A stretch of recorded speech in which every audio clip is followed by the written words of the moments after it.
Les voies de sortie de la crise des relations euro-méditerranéennes résident d'abord, à mon avis, dans la mise en place d'une grande politique méditerranéenne qui n'a pas été, jusqu'à maintenant, élaborée par l'Union européenne. Il y a eu plusieurs phases depuis le début des années 80, la politique méditerranéenne rénovée, le processus de Barcelone, etc., mais jamais, en réalité, une stratégie globale. Barcelone, c'était un beau geste.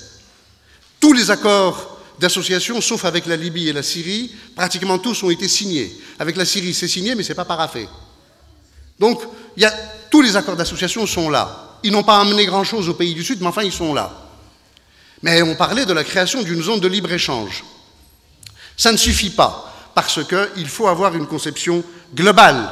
Barcelone, c'est limité au niveau économique. Il faut dépasser le niveau économique. Et je dirais que pour cela, il faut avoir un projet de forte association de la rive sud dans l'espace européen.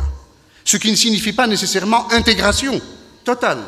Une association, me semble-t-il, suffit, basée sur des coopérations renforcées. Les trois pays, l'Italie, la France et l'Espagne, peuvent avoir une politique de coopération renforcée avec la Tunisie, l'Algérie et le Maroc, à l'intérieur même du cadre européen et bénéficiant de la stratégie, bénéficiant des atouts européens. C'est possible, c'est prévu par le traité constitutionnel, c'est prévu par le traité de Nice, on peut mettre ça en place.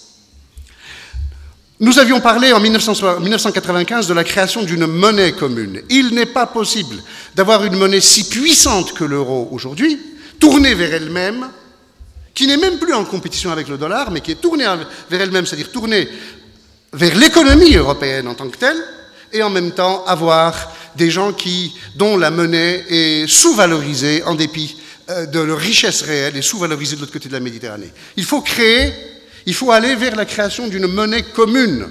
Je ne dis pas d'une monnaie unique, mais d'un étalon commun monétaire qui permette aux Méditerranéens de pouvoir accéder au marché européen sans être pénalisés par la situation qui est la leur.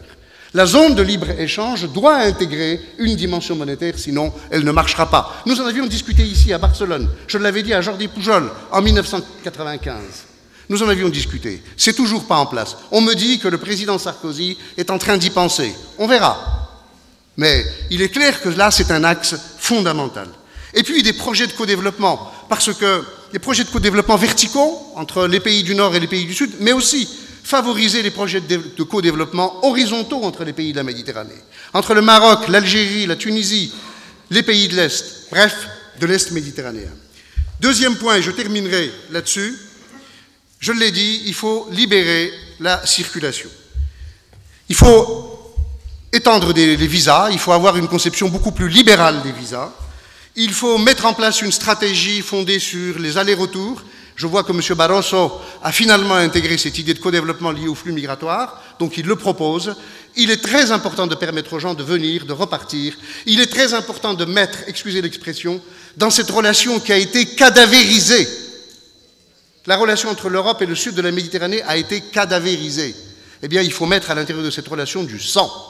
Il faut que ça circule. Il faut que les gens puissent aller et venir. Et il faut revoir totalement les statuts de l'immigration, les statuts de résidents, les statuts d'immigrés temporaires. On peut revoir cela pour une raison très simple. C'est que les migrations continueront à se développer. Il vaut mieux qu'elles soient organisées qu'elles ne se développent de manière clandestine. Elles continueront à se développer, on en a besoin par-dessus le marché, et en même temps, l'expérience a montré qu'avec les allers et retours, on a moins d'immigrés qu'à l'époque ancienne. Rappelez-vous de ce qui se passait entre 1945 et 1975 en Europe. Ça circulait très bien, il n'y avait pas plus d'immigrés qu'aujourd'hui, il y en avait même moins d'ailleurs parce qu'il n'y avait pas la logique de regroupement familial.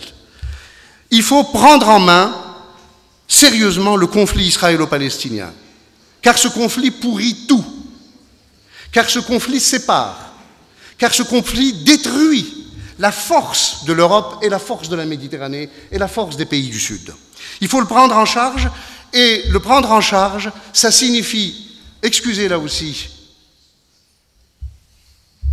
le caractère tranchant de mon affirmation, mais ça signifie savoir s'opposer aux États-Unis. Hier, avant-hier, Miguel Ángel Moratinos, le ministre espagnol des Affaires étrangères, Bernard Kouchner, le ministre français des Affaires étrangères, plus 8 autres ministre des Affaires étrangères, ont publié un texte dans lequel ils demandent simplement une toute petite chose sur la solution du problème israélo-palestinien. Ils demandent seulement qu'une force internationale d'interposition se mette entre les Palestiniens et les Israéliens dans les territoires occupés, pour les séparer et pour permettre à la paix de se mettre en place. Eh bien, depuis hier, c'est encore aujourd'hui dans le journal, ça part de tous les côtés en Europe. À commencer par M. Solana qui se voit dépossédé de cette affaire, ça part de tous les côtés, qui disent « mais pas du tout, vous voulez complètement changer, non, le conflit israélo-palestinien, c'est Israël, les États-Unis et les pays arabes ». Mais cela fait 50 ans que ça dure. Et ça durera encore 50 ans comme ça, si on n'est pas capable de mettre en place une conférence internationale et de s'interposer et d'imposer, de mettre entre les protagonistes le droit international. Voilà une des grandes tâches que l'Europe pourrait développer.